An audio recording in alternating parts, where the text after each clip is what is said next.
Hello, everybody, and welcome to today's Black Hills Information Security Webcast. My name is Jason Blanchard. I'm the Content Community Director here at Black Hills.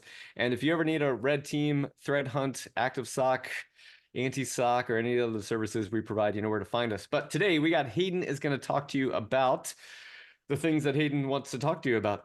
So the detection engineering process. So what happens is we reach out to each one of the people who work at Black Hills, you know, the technical team, and say, would you like to give a webcast? And a lot of times they're like, I don't know what to talk about. And so Hayden, I reached out and he's like, oh, I have an idea. Let me take some of the material from the class that I'm putting together and I'm going to do that. And so Hayden is taking material from a class that he's designed for the anti-siphon training organization, and he's going to get today as part of a free webcast. But Hayden is a part of our SOC. Hayden, your life revolves around like detection engineering. Like this is a thing that you do all the time, right? Yes. Yeah, definitely. It's a lot of my time, especially as of late. Yeah. And Hayden came on a webcast last year. It was so good, not to raise expectations, not to like make Hayden want to like, oh my God, stop. But it was so good last year. We were like, hey, you should put a class together. Like you should come back. You should do this. And I hate that I shoulded all over him. But Hayden rose to the occasion and created a class, and he's going to go ahead and give this webcast today. So I'm going to head backstage. Hayden, if you need me at any time, I'll pop back on. If you disappear for any reason, I'll hop back on. But thank you so much for joining us. Please join us in Discord. If you haven't checked in for Hackett yet, please do that. We keep track of how many webcasts you attend. Once you hit 10, we send you a reward. And 20, 30, 40, and 50, we send you rewards. And we appreciate you being here. There's a lot of places you could have been today, and you decided to come here, and we appreciate that. All right, Hayden, it is all yours. Awesome. Thank you. And so as Jason said, a lot of this is pulled right from the course that I have. I will talk about that course some more later. It's at the very end. That way, if you don't want to hear about that, you only have to hear about the detection engineering, which, if you can't tell, I'm kind of excited to talk about. But anyway, we're to the slides. Today, talking about detection engineering and, in my opinion, how you should apply the scientific method to that process in order to get a better output. But I'm already jumping ahead of myself, so we'll get to the first slide. Who am I? Jason mentioned it a little bit. I work in the Black Hills SOC. I'm a SOC analyst, detection engineer, security engineer, who knows? I do a lot of different things, but I do spend a fair bit of time doing detection engineering for Black Hills and for other companies.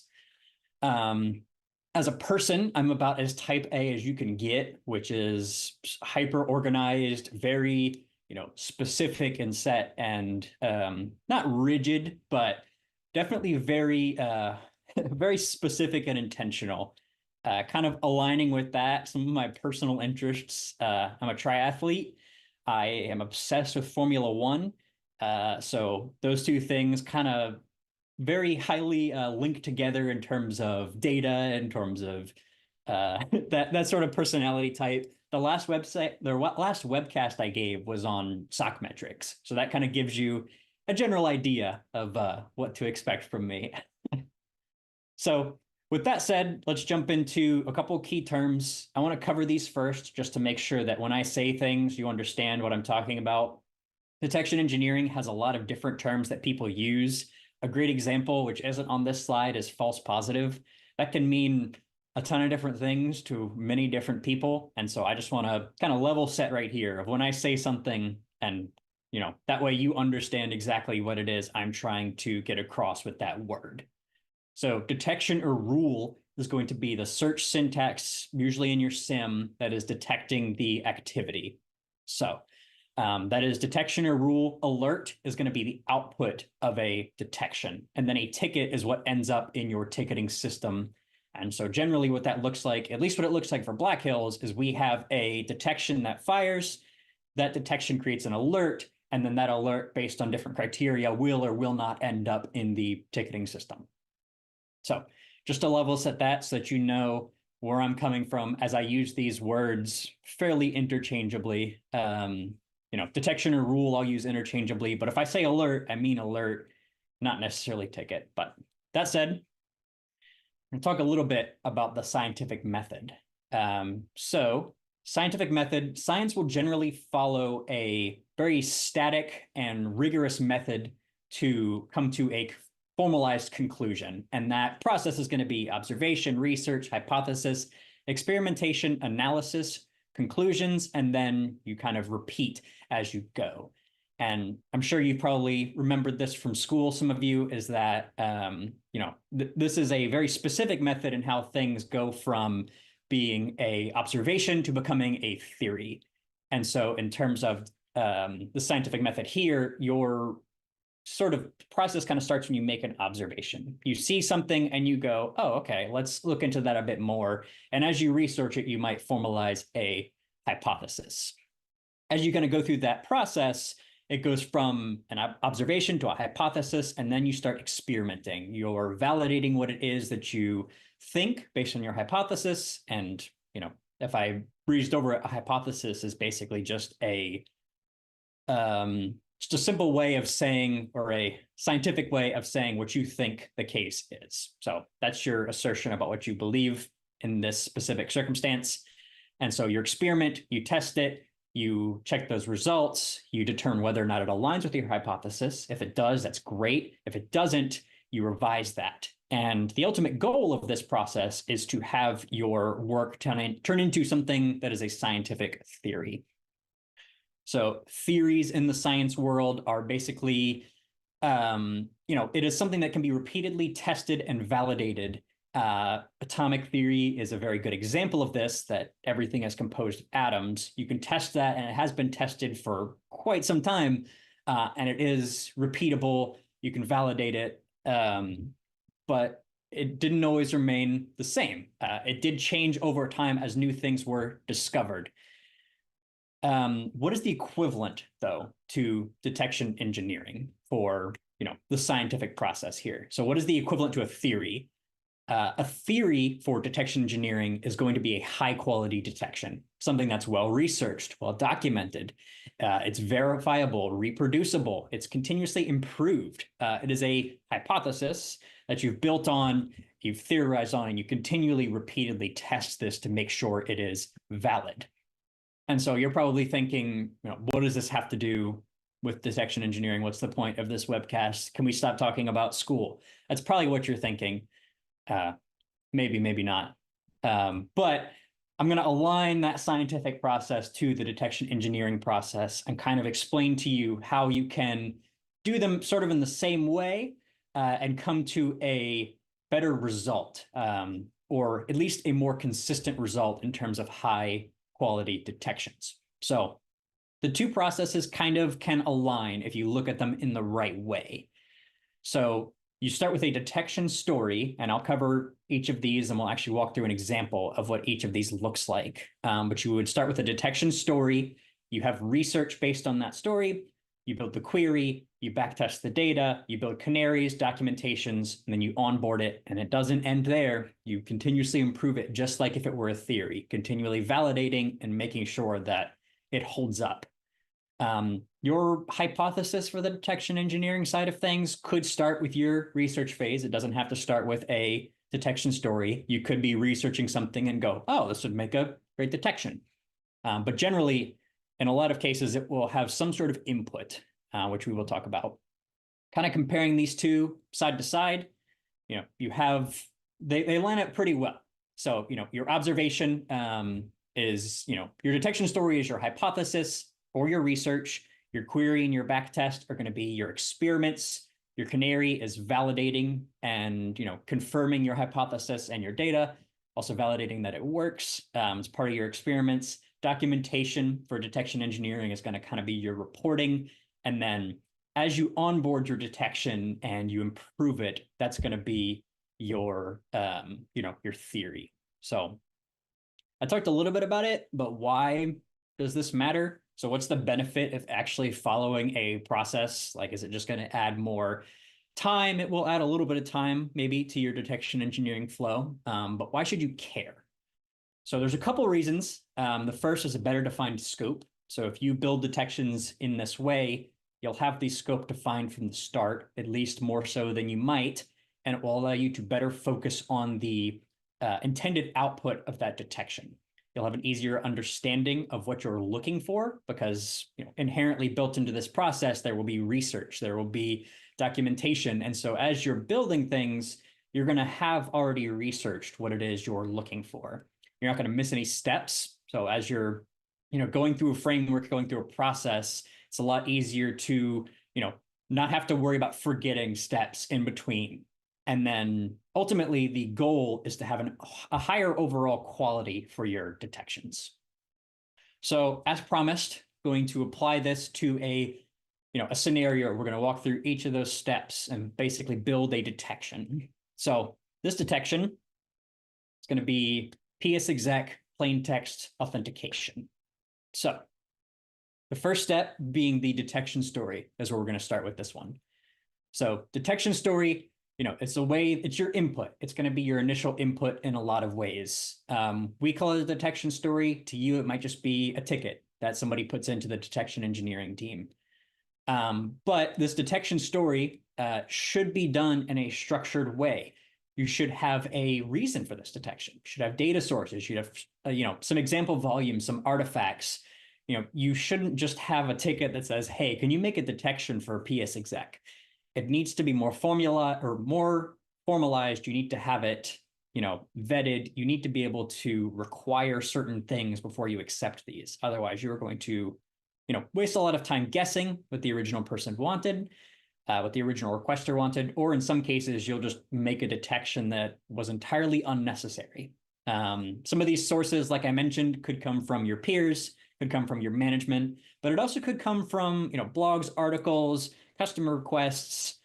In the case of this one, came from a previous attack.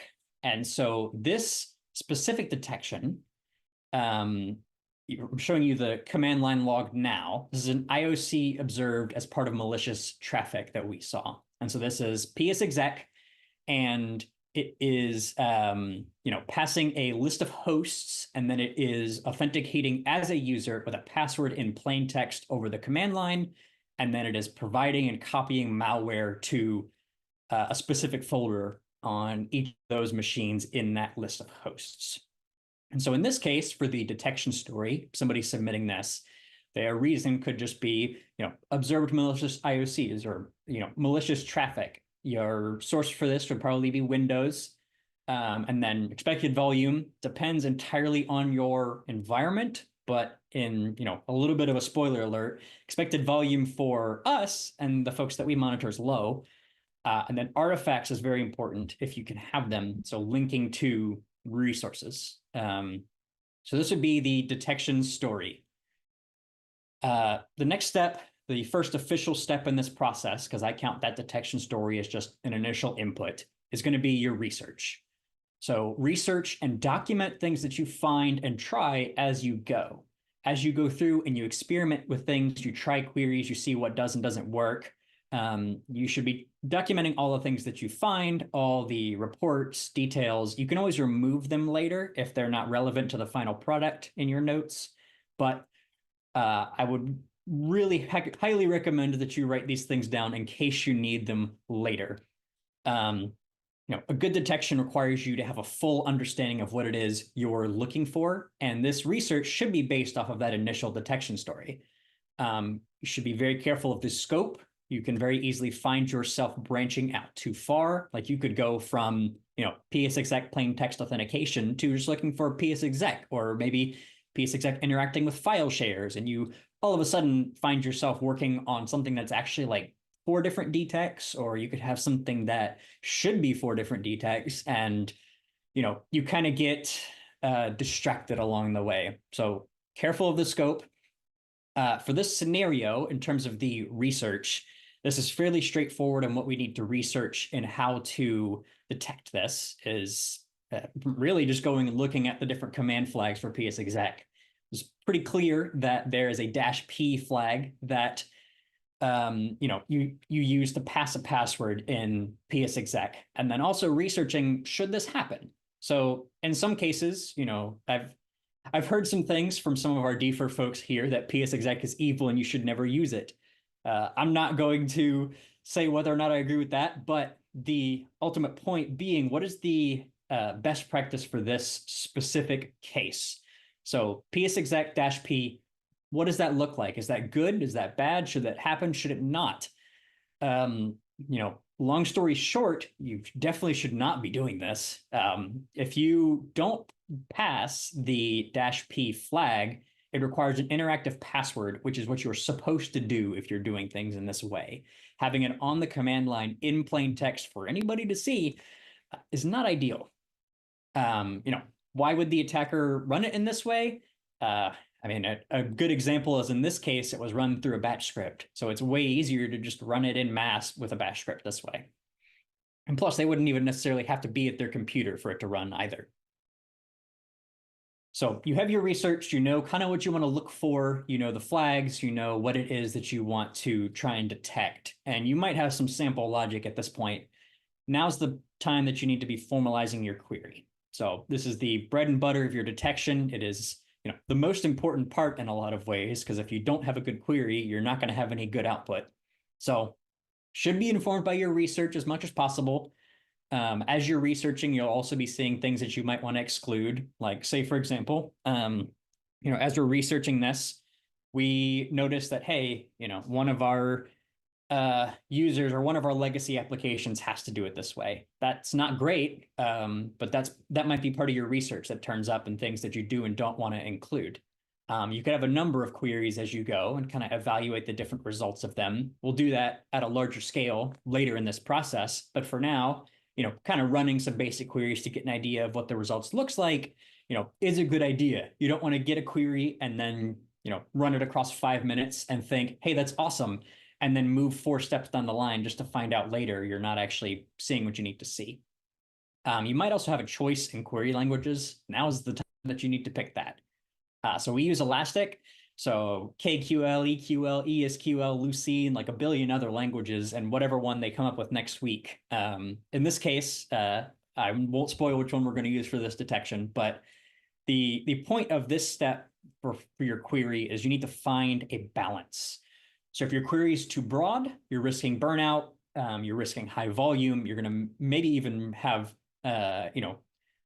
too many events that the key ones that you want to look for are buried in that giant mess of tickets. If you have too many tickets also, your SOC will really not like you. The middle ground is what we're aiming for, obviously. We want to balance, really good balance between volume and fidelity. We want our detection to look at everything that we want to see, but we also want it to, have a very high rate of when it fires, it being a true positive. On the other side, if you're too narrow, you're too specific, you could miss small things. So if you look for -p and, the password is in parentheses or quotations or something like that, right? That would be an example of being too narrow. Or you look for -p and they pass a file beforehand. There's a number of examples for this case that might be too broad, too narrow. The goal would be, again, that middle ground, finding somewhere in the middle to where you'll see enough events, but you won't see so many that your detection has rendered itself useless due to the volume. For this detection scenario, KQL, not Custo, this is Kibana query language. This one has a very simple and straightforward way of looking for something like this: the process name field and the process arguments field, which is, an array or a list, can't remember, but it will have this -p as a separate value within this process.arguments field, as you can see in that screenshot. So in our case, if we search process name psexec and the process arg of -p, any case that comes up with an argument of -p, this will pick it up regardless of what the other arguments are. So that is an example of that good middle ground, as we're not too specific, but we're not looking at all psexec. If this were a production detection, I would also highly recommend doing a couple other things, such as lowering the process name field all to lowercase. That way, you're matching on everything, no matter how it's capitalized. And then also looking for, some psexec knockoff names, or maybe, better yet, theorizing a little bit, there might be a way where you could look for an execution similar to this, maybe looking at the command line like arguments as a whole, and then also seeing the psexec service getting installed. So there's a lot of ways you could get more specific into this. But for our case, for this scenario, this example, it's super straightforward. So process name and the argument -p. Now is where the rubber kind of meets the road, is you need to validate that your work so far is going to turn in something that you want. So I mentioned it a little bit, but estimating your volume before you onboard and publish a detection is absolutely something you need to do before your SOC comes to you with, pitchforks and torches. And, it's not something you want. So what does this look like? This is something that, some places do, and some places, you might not have ever heard of doing like a back test or a backfill or whatever it is you want to call it. So what this looks like to me is I would want my query then run against 90 days of previous data. So 90 days is ideal, 30 days would be the absolute minimum. But you need to look back and see what this detection would look like in the past historically for as long as you really can, honestly, right? And so as you do that, you might discover things that you would need to filter out. You might say, oh, shoot, we have, this customer does this thing this specific way. Should they be doing it? Should they not be doing it? Or maybe in some cases you would, talk to them about it. But in other cases, it might be something that you filter. And in some cases, you might end up having to rewrite portions of your query based on this backtest, unfortunately. Another thing that I definitely recommend when doing this backtesting step is you should save your results. If you don't see any results in your backtest, document that somewhere. Document it in your, documentation that you're doing as you go, right? You're doing that as you go. Have a screenshot, have your query, have your time period that you did. That way, if it starts firing off the hook later, you can say, hey, I did my due diligence, right? There may be, like I said, some unfortunate cases when you do your back test. If the volume is extremely, extremely high, you might have two options to you. You could end up, or maybe three options, I guess. You might end up having to just drop the detection idea as a whole. That's not unheard of. Alternatively, there are two different ways that you could really go down. So one of them being you could have this as a lower priority detection than maybe you originally intended. That might suck, but it's better than no detection in a lot of cases. And so having it as a lower priority than you originally said, you at least are still getting that visibility. Alternatively, you could reassess your query. So maybe there is a way for you to reformulate your query and avoid a lot of the noise. Look at common fields between all the events, stack the data, look at what's occurring the most, and if you care about it. You could be looking at the stacked data and go, hey, every single time we see this and it's legitimate, this flag is also here. Or, it's run from this location and, stack the data, see what stands out, see what's the most common across the board, and try and consider what you can and can't filter to get rid of all that noise. For this scenario, the scenario I ran was just a 90-day backtest. There were 0 results, which this is either the best possible result or the worst possible result.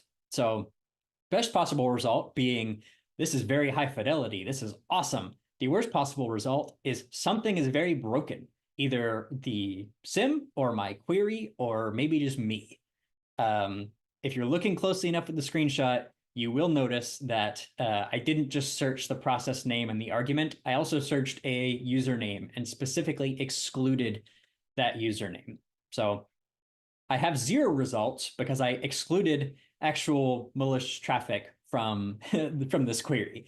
So that is showing me that my query does in fact work because it did pick up the malicious traffic before, and I just had to exclude it. Someone put in, is KQL case sensitive? Yes, there are some ways to get around it, but most of the time it is case sensitive. So careful of that. So that is our, that is our back test currently for this scenario. What you need next, and this one is so often forgot about, is a canary. So what does a canary do? It validates that your detection is working, from this point into the future. So once it gets deployed, the last thing you want is for it to stop working and you to never realize that it stopped. Maybe a field value updated or some sort of mapping changed and it's been broken for 6 months and you only find out about it once an attacker does exactly what you were supposed to be detecting. So the Canary fills that gap. It is code that will execute ideally on a schedule to validate that your detections are working as intended. This logic can be really simple, from just running a singular command on the command line to being something super wildly complex, or compiling some sort of C application and doing all this sorts of weird stuff within it to fire off some alerts. Ideally, like I said, you should be running it at an interval, and you should have reporting configured for if it fails to send an alert. So that's kind of the difficult part for some people, is when you have this Canary and it is in production and it's running on a schedule, it needs to alert you if it fails. Otherwise, again, it doesn't serve its purpose if it doesn't alert you. Because if you're not going to see that this has failed, it's not, it doesn't help you. It needs to be able to send you an alert on a failure. If you haven't heard of the Atomic Red Team, I have some homework for you. Go look at it. They have a ton of canaries in here that are for a lot of different things. You can also make your own. It's very simple. So if you haven't heard of ART, go check it out. I think that Anti-Siphon does have some courses that are specifically related to ART and other similar concepts. So also check those out. But in terms of your canaries, you can have the best possible setup, which is, you have dedicated infrastructure and scheduling for your canaries. That is the best, because the infrastructure will never be the cause of your detection failing, because everything will remain consistent. If you're running it on different infrastructure, there will always be additional variables. And then that's when you have to try and figure out, hey, this detection canary failed, but why? Was it the infrastructure? Was it the canary? Was it the detection? Like, what's broken? So the most variables you can remove from your canary environment and your testing, the better. If you cannot do that advanced of a setup, just running your canaries regularly, scheduled or manually, like, that is better than nothing. You will know and eventually find rules that have broken for one reason or another. So, running them regularly is still very viable. The worst option that I would not recommend is testing your rule once and then releasing it. It may work in that current moment when you're testing it, but that doesn't guarantee that it won't break tomorrow. For this scenario, again, super easy. It doesn't have to be complicated. You don't need to overcomplicate things with your canaries. They are a validation step. All they need to do is confirm that your detection works. And for this case, we just need to use psexec with the -p flag. Simple, I would recommend that you try and execute the activity as close to what it would really look like as possible. There have been some cases where I've been working on a detection and I go, hey, I could do it this way. And I, echo a command out to the command line, which would trigger the canary. But if you go and look at the logs that it's generating, it is not actually the logs that this tool or technique would really generate. So I would highly recommend, without, sending malicious traffic and running botnets and, miners, generate as close to the true traffic as you can. That way you know for a fact that it looks like what you are trying to detect. Someone mentioned capturing data and replaying it. If you have the setup for it, that's pretty near perfect, is, presenting the real data. That would be super ideal. The only danger is if that data is, pulling out and it is a, kind of a place in time where you've captured this data, you would want to make sure that something hasn't changed in your setup and Windows and whatever system you're in. That way, a simple change doesn't, because if you're running it on static data, your detection will realistically always work. That data could change. Maybe psexec changes in how it runs in this example, right? So running it on the real traffic that you've extracted is a great idea. It just, you will need to be careful to validate that things have not changed. And so in my case, I generally will just run the command as near as possible without doing anything truly bad. Documentation, everybody's favorite step, I'm sure. It certainly is mine, and that's not sarcasm. Anytime that somebody asks me for notes on something, I guarantee I have them. hear you groaning. I hear you, getting upset and throwing your laptop on the ground and wondering why you're here.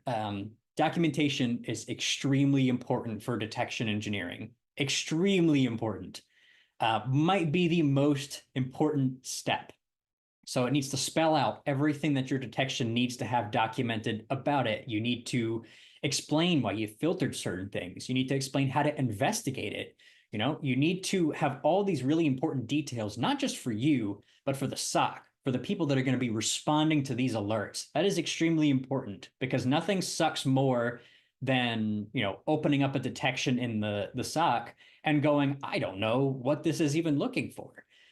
You have to then go and spend some of your precious time trying to research this alert as the alert is already fired. And if it's a real attacker, you're wasting time. So having good documentation that clearly spells things out and spells them out succinctly is very important. And for that reason is why I recommend the ADS framework, which is Alerting Detection Strategy. So ADS, it's open source. Make sure you covers all the bases, covers everything from, big picture down to specifics. Very great idea. And as you're documenting things as you go, a lot of what you're documenting can get dropped down into your ADS documentation as you go.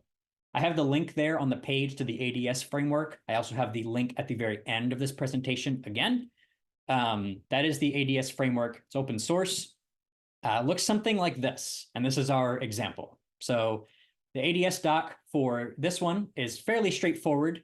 We have a goal. We have some categorization, easy for you to say, which is links to MITRE techniques specific to this sort of attack. And then we also have a strategy aspect, a technical context, which includes the detection logic. And then we also have some information about blind spots, like how could an attacker potentially get around this detection? And then it goes on further. I didn't have enough space to put the whole thing on here, but this is the basic ADS documentation that I wrote up for this, mock detection here. So covers a lot of bases, and near the bottom, there is actually steps that explain how to investigate this alert. Super helpful for the SOC. And I saw someone mention it in the Discord. Spoiler alert, you can write these with AI. I wouldn't recommend dumping it from AI right into your true documentation. You should definitely be reviewing it and validating that it is true, as you always should with everything AI. But I wanted to give a huge shout out to Wade Wells. We were chatting at Wild West, and he showed me that you could just generate, an ADS doc on your phone through a custom GPT he made. I have the link in the slides and at the end. He also just posted the link in the Discord. That ADS doc from the previous page was made with AI. I put in write me an ADS for this detection logic, and I gave it my detection logic, and then it spit out an ADS document, copied it right into VS Code, and then all I had to do was edit a couple of the sections. There were some parts where it got, more wordy or it wasn't specific enough, for what I specifically was looking for. But honestly, it probably saved me at least a half an hour writing this document, just because it built the format for me and it had all the meat of the documentation there. And I just had to get more specific, narrow it down. Again, highly recommend that custom GPT. You could make your own if you would prefer. You could make it in something like Fabric. You could ask it, you could give it the the ADS framework. You can template it out. You could do this in a number of ways. You don't have to rely on OpenAI. You could do it locally. But either way, check that out. That is super awesome. I highly recommend the ADS framework, especially if you can get the hard part out of the way up front. Onboarding. I consider this a separate step in detection engineering. Some people don't. I consider this a separate step. So this is a step in my mind where you actually onboard your detection into the SIEM. And this is fairly simple and straightforward. And sometimes people will just breeze through this step. In my opinion, that is the wrong way to go about it. So it is very important to be careful in how you are onboarding your detection into your SIEM. You shouldn't paste in the query, hit on. Like it's not what you should be doing. Even if you've researched it thoroughly, you still need to make sure that you've configured everything correctly. That might seem straightforward to some people, but I wanted to make that, for folks that aren't as experienced in detection engineering, there are plenty of things that could get missed if you breeze through this step. So you need to ensure that you're, suppressing correctly, throttling correctly, Depending on your compliance requirements, this is where you'd make a change ticket or a pull request. And this is something that Black Hills does. I would definitely recommend a burn-in period, which a burn-in period is just going to be where your detection is in the SIM and it's on, but it's not cutting tickets yet. It might not even be outputting alerts yet, but at the very least, it would be in the SIM and it would be running and you would be able to see the output. And so you would know, oh, hey, I forgot to suppress this field. So every time someone runs psexec-p, I get 1 billion alerts for that user. That's not what you need. You need one alert per event, even if that event involves a number of different entries. You only want one event, one alert. So that is what onboarding generally is. For this case, fairly straightforward and elastic, looking at endpoint logs or Windows logs. You might only need one of those. It depends on your setup. But in this case, you add in the query, and then I'm suppressing by host and username.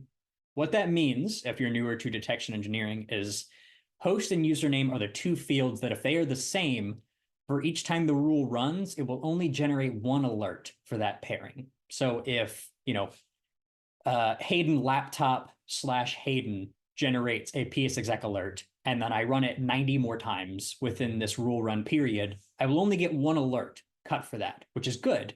That is what we want.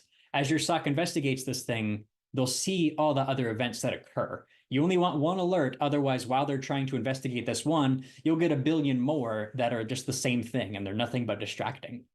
So suppression, buffering, you want to align this to whatever fields are important to your setup. You would want to be careful, though, because if you suppress too far, you might be missing important things. I find host name or username or host user is about as deep as you would want to go. The more specific you get, the more risk that you have of just flooding the queue. The more broad you get, like if I were to just go organization or domain, like that would be risky, because if there's 10 different threat actors on a network and all of them are doing this thing, you'll only get one alert. In that situation, I would want an alert for each threat actor. That way I am sufficiently alerted and sufficiently aware of what's going on. In Elastic, I'll point this out. It's not super important to this general concept, but there is an Elastic field to suppress if a field is missing. So in this case, what that means, and I'm explaining it just because it's in the screenshot, that means if the username does not exist, it will not suppress. So make sure that your fields exist. That's part of that onboarding and burn-in period, is the field might not exist for the log source that you're looking at. Continuous improvement. This is the last step, but it runs forever. Detection engineering does not or should not stop when you hit enable or approve. There's a number of reasons. You might come up with new research. You might find new filters that need to be applied. You might need to make fixes. Things might break. As you go, you should be updating your detection. Make sure to keep it within the scope. But as new techniques emerge, maybe you find another psexec clone that comes up and you want to cover that one. That's part of your continuous improvement. For large changes, if you change a core part of the query or you change something fairly substantial, I would definitely recommend that you do maybe another back test, maybe do another burn-in, depending on how big that change is. But your detection lifecycle doesn't stop. It's a continuous improvement once you onboard it. And then that brings me into something that is the favorite of everybody in security, right behind documentation, is risk management. You can't catch everything. You need to find a balance. When you're filtering, when you're making a detection, you will always have to find a balance. There will always be risk involved. You need to develop detections that you can manage, but also, that detect everything you need to detect. I have some of the generic, risk management phrases here: avoidance, transfer, all that sort of thing. Even as you're filtering, you should be having these in the back of your mind. You would want to make sure that you are filtering appropriately to where you're not allowing extremely high volume, but you're also at the same time, you're not filtering too specifically. So you want to find that middle ground for your filtering. That way you are not exposing yourself to too much risk. For this case, for this scenario, our risk is very low. And, for this scenario, for a continuous improvement, I'm just adding a rule exception. So for this rule exception, say that I the special IT admin that I am, I need to use PSExec this way because I don't want to do it the other way. Let's pretend that this is the scenario. So in this case, we want to exclude that because that is known activity, and the security team doesn't need to be alerted every time I do this thing that's expected. You are accepting some risk in doing that, right? Like if all of a sudden I turn coat and I start, hacking everything, you might not pick up if I'm using PSExec with the -p flag, right? But hopefully your detection stack is expansive enough that one detection like this, one filter like this, is not going to make or break you. You should have defense in depth. That's another one of those key terms, to where if you add a rule exception, you understand there is some risk inherently with this, but it is not going to expose you to too much. And maybe in some cases this is too much risk. Maybe what you do instead is you tell me, Hayden, you're not special. You can't run PSExec this way. It's all dependent on your organization, but if you have enough defense, enough detections that are layered and defense in depth again, you don't have to worry too much about little things like this. Again, this continuous improvement, things like those filters, they can be brought about by plenty of things. They can be brought about by your SOC operations, your SOC ticket work. A lot of our filters in our SOC are brought about by SOC analysts because they see something in a ticket and they say, hey, we probably don't need to see this because of X, Y, and Z. And they submit a ticket to the detection engineering team. They evaluate it and determine whether or not that should be filtered from the alert or from the detection. So that is one source. New research is another one. And then these changes can range fairly from filters to suppressions to just full overhauls. And as you go, you will always have a change in detection. Just be prepared for that. Your detection at this point has become a theory, though. So that's where we're tying it back into that scientific method, right?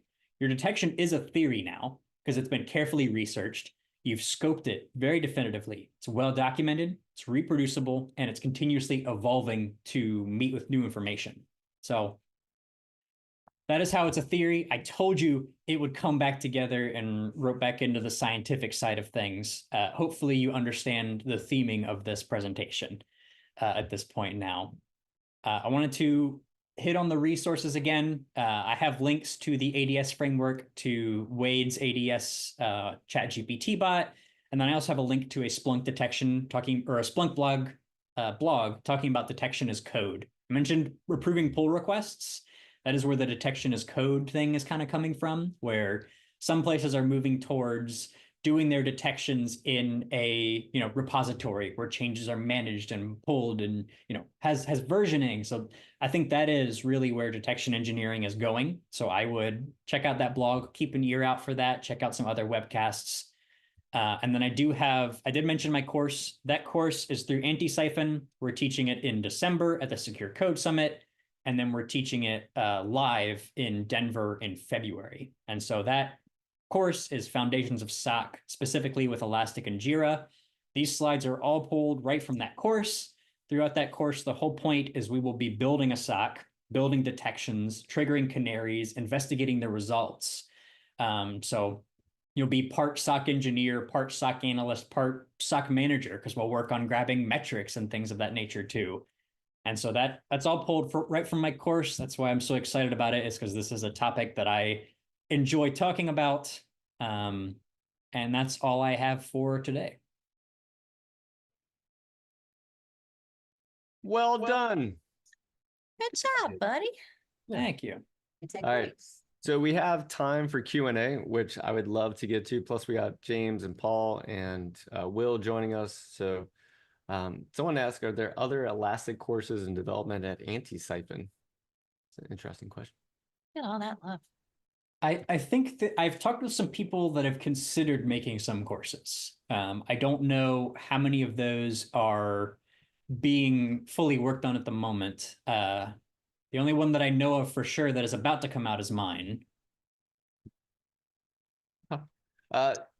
Hayden, do you do extreme couponing? Because I think you'd be really good at it. I don't even know what that is. I could see Oh it. no, I do know what that is. Yeah, I would be that's really funny. good at that. You would be amazing at extreme couponing. Like You Yeah, would leave with 8 With grocery money. carts full of stuff, and they're like handing you cash. Yeah. Right? I would. Yeah. Yeah. The problem is I would get so bored doing the couponing. At least this stuff keeps me entertained. All right. Wait. So first question here. Also, if you didn't get your question Yep. answered, Paul and James and Will were essentially backstage answering questions, and some of them were saved so we can get to them. But if you did not get your question answered during the webcast, please ask it now to make sure that we know that you still want to get it answered, because sometimes the content answers your question. Yeah. All right, so how important is purple teaming / adversarial simulation at phase 0 of your detection engineering process? I always do that first, to be perfectly honest with you. Before I start writing a detection, if it's something complex that I don't quite know how to detect, that's the first step I do, is I generate the traffic, because then I know exactly what it looks like and how to research it. That's a little pro tip. I built some stuff that was pretty stupid complex and built off of specific attack tooling. And in some cases, those tools do so many different things that it's almost impossible to detect them off of one event. And so having a full view of what that tool running looks like is really the only way to know how best to detect it. So the one that I was looking at was the one that always comes to mind right away is a tool that backdoors images in AWS. And so to figure out how to detect that tool, I had to run that tool and backdoor some images on a monitored device, just so I would know what that traffic looks like and what I should connect to try and detect when that occurs. So there's a follow-up. Same attendee wants a follow-up to my previous question. Supposing a detection story comes from in-lab adversarial simulation, how do you avoid falling into the trap of your Canary being the same as your initial detection story? Yeah. Where was that question? Was it in? It's in the. It was in Zoom, it was in but Zoom. I copied it to the private Perfect. webcast chat above Trying this to one. find it, because that one I need to read. That one's a complex one. It is a complex one. So if you go to that private webcast chat, right above webcast chat, webcast live chat channel, you should be able to see it. Yes. Which one was that one, Will? What was it? The one second from the bottom. Second from the bottom. Yeah. Okay. How do you avoid falling into the? Okay. I mean, it doesn't have to be a problem. So if you're doing adversarial simulations and you're generating malicious traffic through that, as long as you're not actually performing malicious activity, like you're not actually exfiltrating data to some domain that you don't own, there's nothing wrong with running those tools. So if you have a environment that you use for testing for your canaries, there's not necessarily anything wrong with running Mimikatz. As long as you know that you're not actually doing anything evil with it, you may still be able to generate enough logs to get a good detection that alerts on what Mimikatz truly does, which is also good, because if you were to set that up in such a way where you pull Mimikatz and then you run it, if Mimikatz ever changes down the line, you will know it if it breaks your detection pretty quick.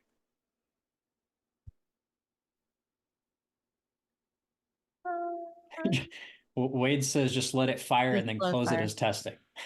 Not Black Hill's official response, but okay, here's another question. Have you had Elasticsearch frequently go into a weird shard overload? I've fought that on every logging implementation. Yep. Will, I'm sure, can back this up. I'm apparently notorious for destroying our Elastic cluster by trying to use ESQL. I have a whole slide in my class about how I once crashed the whole cluster because I made one ESQL search, and then our detection engineer publicly shamed me to the whole SOC about it. So now anytime any shards fail, somebody asks if I'm using ESQL. And unfortunately, one of the times that answer was yes. So you got blamed twice. So I've been blamed correctly for it twice. But to answer the question, yeah, it is. I mean, it's a reason that's a job. That's a job specialization, is being an Elastic engineer, is because it is not easy. It is not easy, especially as you scale. Like our Elastic cluster is pretty big. And so the scale of that makes it infinitely more difficult. And I talk a little bit about that again. Don't want to be a broken record, but again, in that class, I talk more in depth about all these things. We stand up that cluster and talk some about the management of it. But that is a class that I would like to see on Anti-Siphon, is just dedicated to being a platform engineer, because that is something that doesn't get enough love, I don't think. I've done some Splunk engineering, some Elastic engineering, and it's hard. It's not easy. It's easy to set up initially and get data in there because that's how they charge you. Of course, that part's going to be easy. But as soon as you get into more complex things and you're building connectors and shipping data, and maybe the data isn't normalized, it starts to get complex pretty quick. All right. While you guys are gathering your next question, I just want to say to everyone, make sure you check in for Hackett today. Hackett's our program where we keep track of how many times you've engaged in Discord live during a webcast. And so if you haven't checked in for Hackett and you're like, I have no idea what that is, as long as you're posting in Discord, it counts. And if you're like, why do you keep track? Well, it helps us know how many of you come. And but the other part is that we want you to engage in Discord when the webcasts aren't happening. And so this is an opportunity for you to ask questions. The same questions you're asking right now could be asked during the week or when you run into a problem that you have at work. And so you can ask those questions and then the community will help answer them for you. So thank you to the contributors and community leaders here on the Discord server that help consistently and kindly answer questions. This is a place where for you to not know how everything works and ask in a way that's anonymous in the most part, so that way you can then get the answer to your question. All right, speaking of questions, who else has? I do have two that I want to answer. One of them is from Frank. Says, for step 0, as part of the data sources, are there instances where the process stops there? And goes on to mention, like, if the EDR is a data source, do you stop there?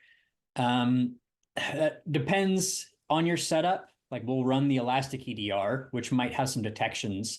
And we do have alerts on EDR alerts. But in my opinion, if you build your own custom detections, you can get a lot more specific. Sometimes those EDRs are a black box and you cannot influence them. And maybe you can, but you need to pay an extra $9 billion per user to enable to do in order to be able to do so.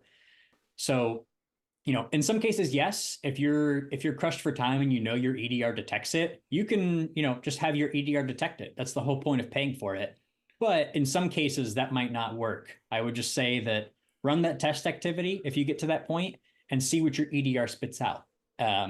But again, I'm usually wary to rely on the EDR vendors to handle things for me. I prefer to control myself because I know what's coming in and what I'm putting out, and I have full control over it. The other question that someone put in, how do you see ML/LLMs enriching or altering the detection engineering process? Will it be less manual or require any additional skills to be successful? I mean, to put it plainly, detection engineering could probably be done fairly well by AI at this point from start to finish. The real kicker is going to be validating that it still runs, that it still works. And same with all AI, having that human touch to make sure that it's actually doing what it needs to be doing. So you can generate the documentation with AI fairly simply. But even when I did so, it wasn't 100% correct. There were a couple of things that it didn't quite get. And it might have gotten it if I gave it, a couple hundred more lines of information about what I was trying to look for. But I think currently the risk still exists that the AI will be wrong or it will not be 100% right. And if you don't, I would not want to risk my entire network security on the AI being 100% correct. I think that it can supplement it and make the boring parts easier for you, but I don't think that you should be relying on it 100% yet. Very All I important. heard was rely on it 100%. Rely on AI.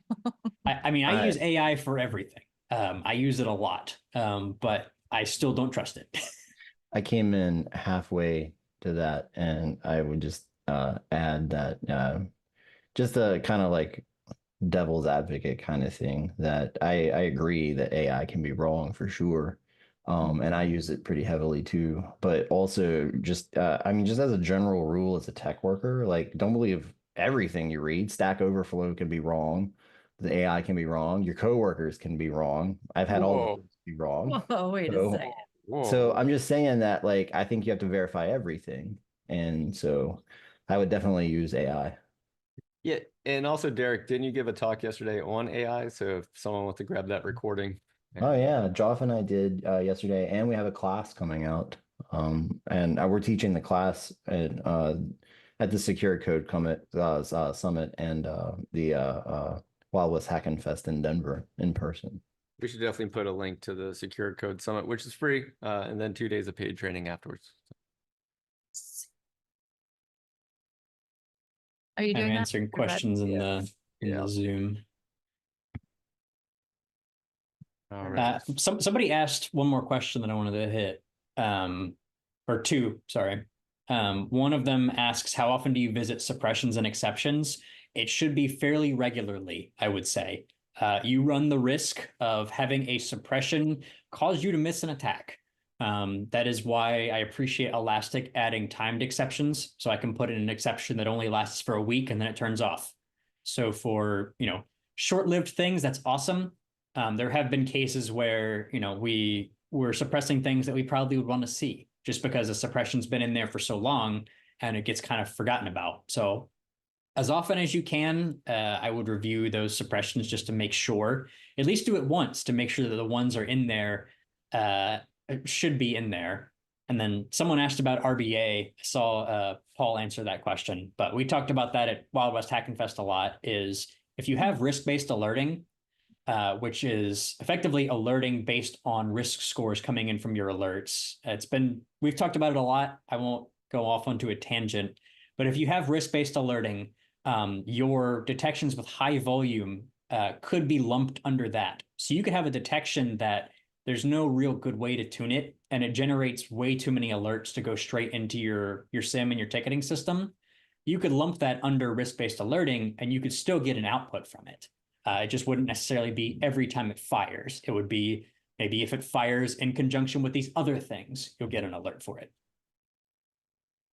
One other thing, I mentioned this at the beginning during pre-show banter, but there's hundreds of you not here. If you're currently hunting for a job and you're in Discord, please put the word hunter into the chat, and then we'll give you a special role that unlocks a message board where people can post jobs. So if you have a job that you want to post for the community because you're looking to hire somebody, there's about 50,000 people on the Discord server. And so out of that, there's some active people and they might have the skills that you need for the job. All right, so I'm going to wrap up. Hayden, I always ask the presenter if you could, take everything that you've said today and have one final thought, what would it be?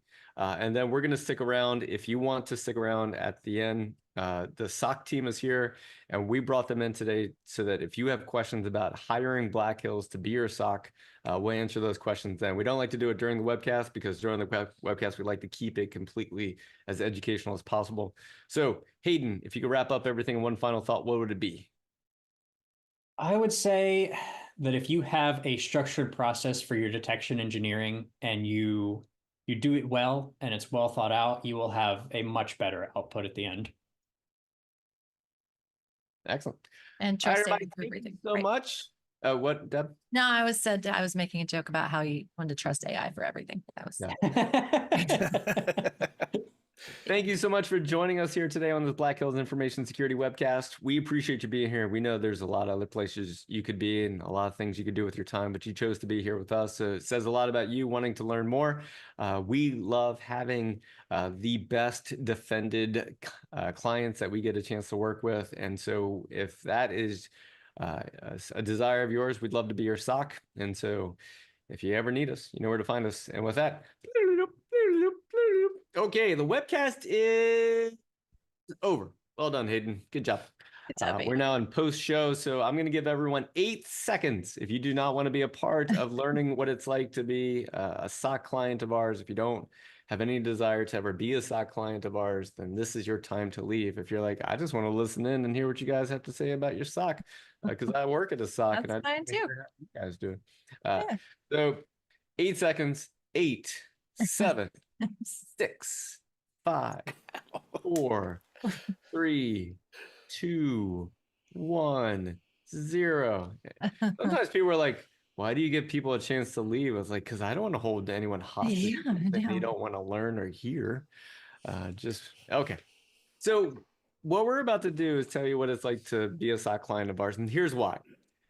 Every once in a while, people don't know what we actually do. They show up to these webcasts time and time and time again, and they think we're a webcast company or training organization, which we are, or they think we're a Waba's Hack and Fest, which we also are, or a publishing company, which we also are, or we make zines or backdoors and breaches, which we also do. And they're like, so what do you do here? And it's like, well, we have an active SOC, we have an anti-SOC, we have pen testing, we have all these different services. And so we show up every once in a while, like once a quarter, and say, we also have a business.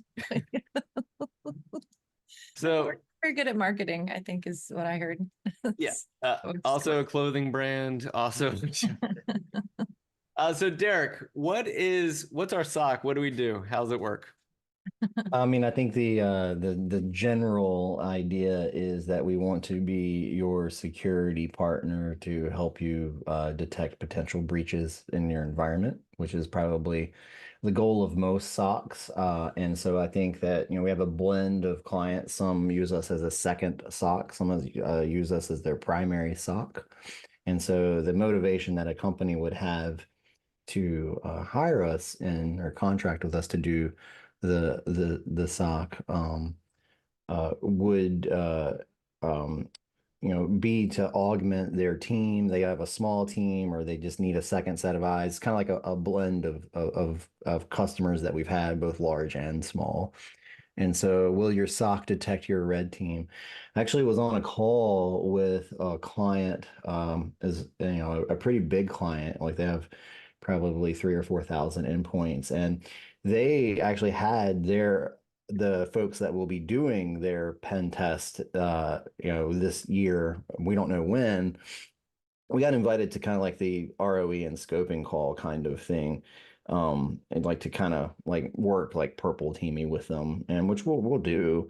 And we were introduced as the only SOC that's ever caught their previous pen test. So will we catch, every red team or pen tester? No one can ever tell you that, right?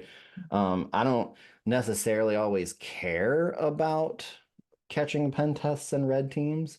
I'd rather catch real threat actors, and yes, we can tell the difference. So someone asked, do you provide managed SOC for clients outside the US? Are we only US based, or? Yeah, we provide so we're 24/7. We do have folks who work the graveyard shift, so to speak, and I don't know of any restriction that would prevent us from providing SOC services for folks outside of the US. Someone asked, do you have a link to a white paper data sheet on what you can provide as a SOC? And so that's where I'm like, oh man, I suck at marketing. So we don't really have a white paper that is like downloadable and out there. And I mean, it's not just you, Jason. I think it's the rest of us too, providing you with the content. You can't just make it up, right? I mean, we do have obviously stuff on our website, but usually what we ask, just like with our pen test, I don't know that we have that for the pen test side either, for anything that we have it. If you don't know, BHIS, actually, we own quite a few companies, not all information security related. And so, but I mean, usually what we do is we ask that you just meet with us and we'll talk about it. So. All right, so we got people that work in the SOC, and what do they do all day, Derek? What does the SOC do all day? Well, I think that my job is quite different than, I would say, Hayden. And is Paul still here? I don't have it set up. Yep. Yeah, Paul and Will and Hayden have probably different takes on what it's like to work in the SOC. I'll be honest, the vast majority of my day-to-day work is going to meetings. So that's right. kind of so I will let Paul or Will or Hayden talk about their experiences in the SOC, because I don't want to speak for them. All right, Will, you first. Oh, yay.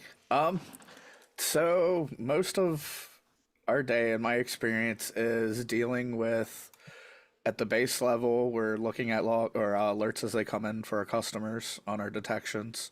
We're actively investigating any activity we think is suspicious, looking through the customer's logs. If we're not doing alerts, we're pretty much trying to do threat hunting or looking into new detections that we could possibly catch new things with. So That is a fantastic answer. It is. Well, I don't get a chance to work in the SOC environment. I don't have those skills. Thankfully, you do. But when you see an alert, does like your heart start to race and you get excited because it might be something? Depends on the alert, to be honest. We actually do get excited when we see potential active threats. To us, Can I that's comment on that? Oh yeah, go ahead. Derek, how much can I mention about the excitement from Wild West without naming specifics? You can talk about all of it as long as you don't disclose the who.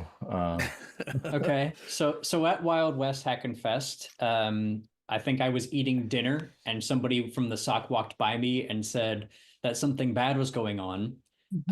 And so upon walking into the green room, there was about very quickly 6 or 7 of us in there, and there was a very active attacker on a monitored network. Okay, I saw that, and you guys were having the best time. To be perfectly honest with you, it was a lot of fun.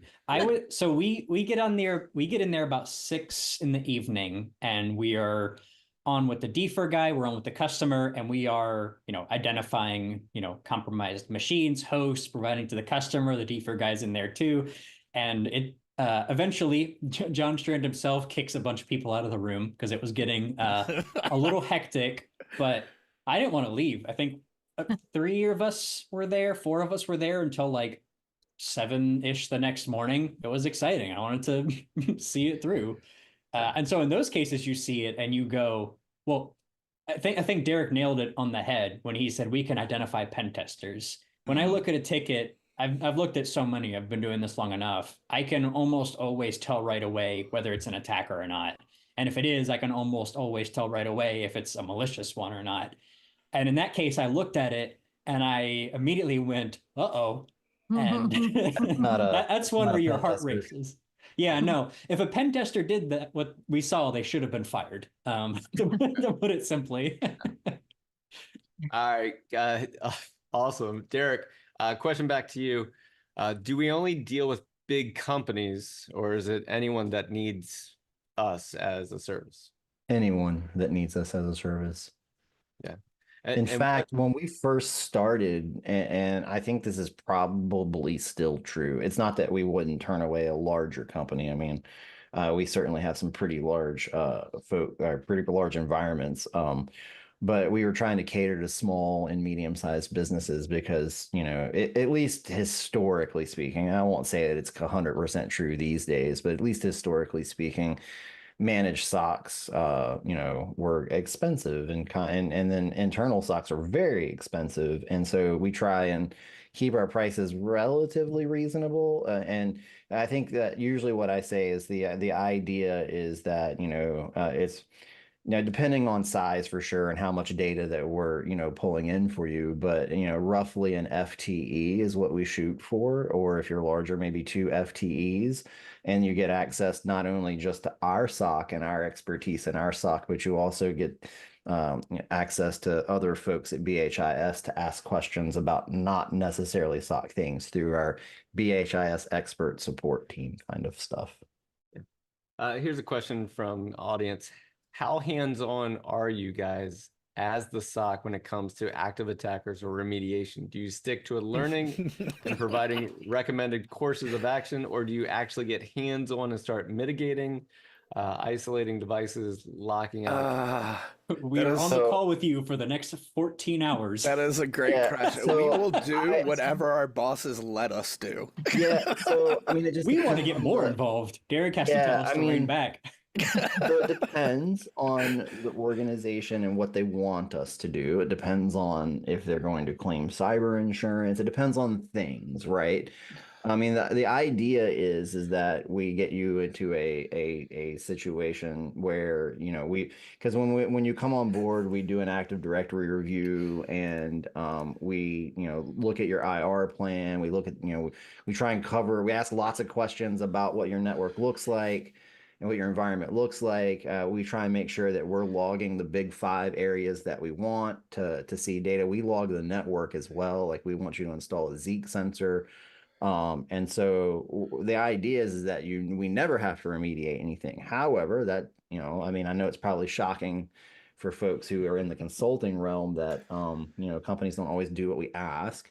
And so this last one that was breached, yeah, they didn't do the things that we asked them to do. And it was a bad day for them. But we still caught it. But we offer an IR retainer, like kind of built into our SOC statements of work, our SOC contracts. And so if you had an incident and you wanted us to investigate it, we will totally help you do that. As far as actually, like, we'll help you contain and we'll help you, like, get to the point where you remediate. We actually don't offer remediation services where we would come in and help you, like, rebuild your domain controller or something like that. That's kind of where we would stop, is kind of like the recovery phase. And I think my last question, and in case the audience has any additional questions, looks like a couple are coming in, but my question is, Black Hills started off as a pen testing service company. How does that offensive mindset bleed in or give vision and direction to the SOC that we have? Well, it certainly helps me identify pen testers versus actual threat actors, right? Like, oh, I've seen that command. I've used it before, because I did pen test for 7 of my 10 years at Black Hills. And before that, I was in a SOC. So I've been kind of on the blue side and then the red side, then back on the blue side. And I feel like that whole, like, wealth of expertise from being, if I had a question about how an attack worked, and I'll be arbitrary, let's say Active Directory certificate services and abuse there, and I wanted to know details, like, I can literally go hop in a Teams chat with all the testers and, like, just go talk to them. Like, we have relationships with them. We go out and drink beer at Let's Hack and Fest together, right? Like, I feel like that we're in a unique position because there's no silo. It's not like the SOC folks can't talk to the pen test folks and vice versa. And then, we have our continuous pen test team, which they act like actual, like threat actors. And it's a long-term engagement. Once a quarter, we meet with the leadership at the CPT side, and they tell us what we didn't detect, or what we didn't detect. And I mean, it happens, right? I'd be lying to you if I said we catch everything. I mean, it's impossible to do that. So I mean, we try and work together to make detections better. I mean, that's pretty much what the webcast was about, was like detection engineering. Like, you try, you have a hypothesis, you either catch it or you don't. And as you you figure it out and you make improvements. So Hayden, I would say last question for you, you work in the SOC, this is what you do, this brings you joy. What would you say to someone who's thinking about having us be their SOC? I think that what Black Hills brings to the table is people that are really passionate and excited about the work, which I don't think that you're going to get in a lot of other SOCs. SOC work is famously very burnout high.